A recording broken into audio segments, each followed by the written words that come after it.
दोस्तों, फ़िलिस्तीन और इजराइल के बीच में जो घमासान मचा हुआ है उससे तो सभी लोग तकरीबन वाकिफ़ हैं। जैसे कि अभी पिछले दिनों में तकरीबन अब से 15 दिन पहले आप लोगों ने एक खबर सुनी थी। लेबनान की जो राजधानी बेरूत का एक शहर है दरिया, वहाँ पर हिजबुल्लाह का हेडक्वार्टर था। वो जो हेडक्वार्टर था वो ज़मीन के काफ़ी नीचे बंकर में बना हुआ था। इसराइल ने इतने ज़्यादा ख़तरनाक मिसाइल्स वगैरह से उस जगह पर अटैक किया कि ज़मीन के नीचे जो बना हुआ बंकर था, बताया जाता है कि उन बंकर्स वगैरह पे कोई बम या मिसाइल्स वगैरह उस पर जो है असर नहीं करते।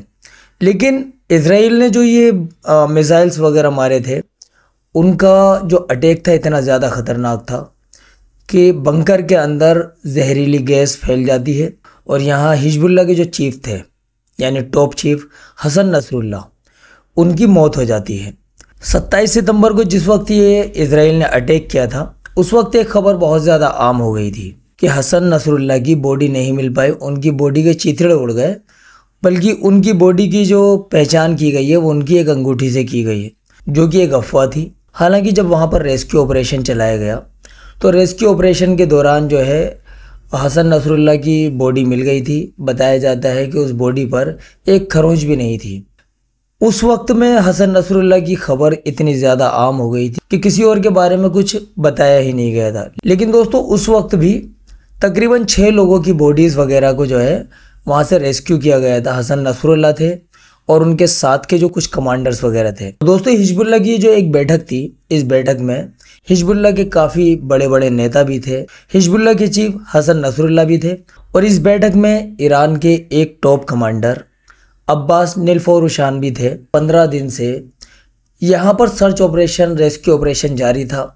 वहाँ पर जो हमला किया गया था वो इतना ज़्यादा ख़तरनाक था कि काफ़ी दूर तक वहाँ मलबे का ढेर लगा हुआ था। रेस्क्यू ऑपरेशन बराबर चल रहा था। फ्राइडे को ईरान ने बताया कि जो हिजबुल्लाह का हेडक्वार्टर जिस पर हमला किया गया था, इसके आसपास जो मलबा वगैरह पड़ा हुआ था, इससे रेस्क्यू ऑपरेशन बराबर जारी था, सर्च ऑपरेशन चल रहा था।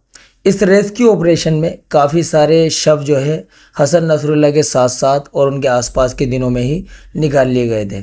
लेकिन खबर जो आम हुई थी वो हसन नसरुल्लाह की हो रही थी, क्योंकि वो हिजबुल्लाह के चीफ भी थे। ईरान के टॉप कमांडर अब्बास नीलफौरुशान, जो कि इसी बैठक में मौजूद थे।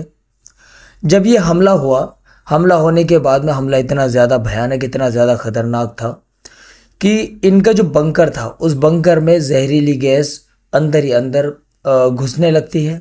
और जितने भी कमांडर्स वगैरह थे, उन सभी लोगों की, और जितने भी नेता वगैरह थे, सभी की जो है दम घुटने की वजह से मौत हो जाती है। ज़्यादातर लोगों की जो शव वगैरह हैं वो निकाल लिए गए थे। आज अब्बास नीलफौरुशान का भी शव वहाँ से बरामद किया गया है। हालांकि खबर ये आई है कि उनका शव निकालने के बाद में उसको ईरान भेजा जाएगा। कब भेजा जाएगा, कब उसको सुपुर्द खाक किया जाएगा, ये अभी कोई खबर नहीं आई है। तो दोस्तों, एक छोटी सी अपडेट थी।